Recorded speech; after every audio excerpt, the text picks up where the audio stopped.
ঐতিহ্যবাহী ঝুলন যাত্রা মহা মহোৎসব, যেটি দাপর যুগে শুরু হয়েছিল এবং এটি অপ্রাকৃত জগতের ব্যাপার।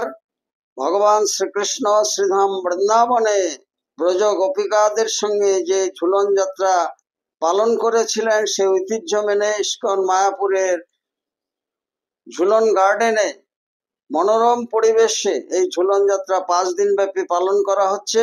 পরমাত্মার সঙ্গে জীবাত্মার মিলনের এই উৎসব, এবং এই উৎসবকে কেন্দ্র করে ইস্কন মায়াপুরে দেশ বিদেশের হাজার হাজার ভক্তবৃন্দ জাতি ধর্ম বর্ণ নির্বিশেষে সকলে সমবেত হয়েছেন, এবং এই ঝুলন যাত্রার মাধ্যমে বিশ্বব্যাপী প্রতিষ্ঠিত হোক শান্তি, মৈত্রী, ভালোবাসা এবং দৃঢ় হোক মানব মেলবন্ধন।